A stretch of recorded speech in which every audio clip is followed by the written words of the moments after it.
안녕하세요. 단순한 진심의 수수입니다. 오늘은 기록에 대해서 이야기를 해보려고 합니다. 저는 매일 일기를 쓰고 있습니다. 8살 때부터 일기를 썼으니 20년 동안 써왔네요. 저는 종종 어릴 적 일기장을 들추어 봅니다. 어린 시절 제가 쓴 일기에는 지금의 제게 없는 순수함과 발랄함, 그리고 엉뚱한 감성이 담겨 있습니다. 제가 좋아하는 일기 한 편을 나누고 싶어요. 나쁜 습관은 어린이한테 필요 없다. 좋은 습관을 가지도록 노력과 희망을 담아주어야지. 나쁜 습관이 있으면 털어내게 할 거다. 9살 수수의 당찬 목소리가 들려오는 것 같습니다. 다른 누구도 아닌 과거의 제가 쓴 일기를 보며 천천히 변하고 있는 제 모습을 봅니다. 정의롭지 않은 일에 부르르 떨며 해야 할 말을 용기 있게 했던 어린이는 더 중요한 일이 있다며 애써 못 본 척하는 어른이 되었고, 보고 싶은 친구의 집 앞에 가서 친구야 놀자 소리치던 어린이는 문자를 보낼까 말까 망설이다가 결국에는 연락하지 못하는 어른이 되었습니다. 억울하고 화가 나서 아무 말도 하지 못하고 눈물만 흘리던 어린이는 자신의 감정을 언어로 정리해서 상대방과 대화할 줄 아는 어른이 되었습니다. 씁쓸하기도 하고 대견하기도 한 제 성장 과정이 일기장에 고스란히 담겨 있습니다. 어른인 저는 어린이였던 저로부터 배웁니다. 일기장을 보며 잃어버린 소중한 무언가를 되찾고 싶다는 마음을 품습니다. 그리고 곧 과거가 되어버릴 지금을 부지런히 기록해야겠다고 다짐합니다. 시간은 흘러가고 하루는 지나가고 기억은 잊혀집니다. 기록을 통해 남긴 지금 이 순간이 훗날의 나를 도울 것을 알기에 매 순간 잊혀져가는 지금을 기록합니다. 일상도 열심히 기록하지만 여행을 가면 필사적으로 기록합니다. 여행지에서 너무 피곤할지라도 일기는 꼭 쓰고 잠에 듭니다. 여행을 하다가 소중한 느낌이 드는 순간에는 잠시 멈추어 서서 스마트폰 메모장에 기록을 하기도 합니다. 땀을 흘리며 걷다가 나무 그늘에 앉은 그 순간, 뺨을 스치는 살랑살랑한 바람에 슬며시 미소가 지어집니다. 그때 저는 노트를 펼치고 순간의 느낌을 구체적으로 기록합니다. 다람쥐가 겨울잠에 들기 전 부지런히 도토리를 모으듯이 현재의 나는 미래의 나를 위해 지금 이 순간의 느낌을 글로 적습니다. 미래의 나는 그때의 기록을 들추어 보고 잔잔한 미소를 짓습니다. 저는 여행을 할 때 삶이 재밌다는 감각을 구체적으로 기록합니다. 반복되는 일상을 벗어나 낯선 곳에 존재할 때 모든 풍경은 새롭고 특별하게 느껴집니다. 익숙해진 일상에서는 느끼기 어려운 살아있다는 감각을 여행에서는 느낄 수 있지요. 여행을 할 때면 현실을 조금 더 긍정하게 되고 조금 더 깊이 살아가게 됩니다. 일상을 여행처럼 살아갈 수 있다면 우리에겐 여행이 그다지 필요하지 않을 것입니다. 여행은 일상의 소중함을 발견하고 일상을 조금 더 잘 살아가기 위해서 필요한 것이 아닐까요? 저는 여행에서 세상을 잘 살아갈 수 있는 힌트를 얻습니다. 여행에서 썼던 기록에는 일상을 여행처럼 살아가는 방법, 즉 새로운 안목으로 삶을 살아가는 방법이 적혀 있습니다. 그래서 저는 여행에서 더욱 필사적으로 기록을 합니다. 좋았던 기억만 기록할 만한 가치가 있는 건 아닙니다. 사무치게 외로운 시간들, 동굴 속에 갇혀 답답하고 막막한 시간들, 내가 나를 사랑할 수 없어 괴로운 시간들에 대한 기록들은 동굴 속을 빠져나왔을 때 비로소 나를 위로해줍니다.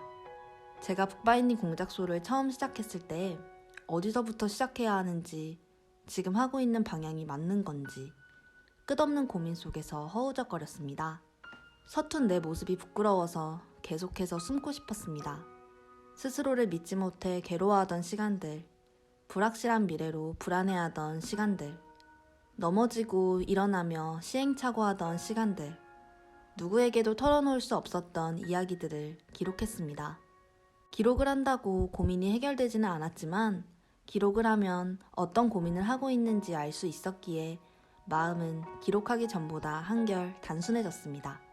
또한 저는 힘든 시간을 기록하면서 몇 년 후 이 일이 망하더라도 나는 최선을 다했다는 것을 미래의 나에게 말해주고 싶었습니다.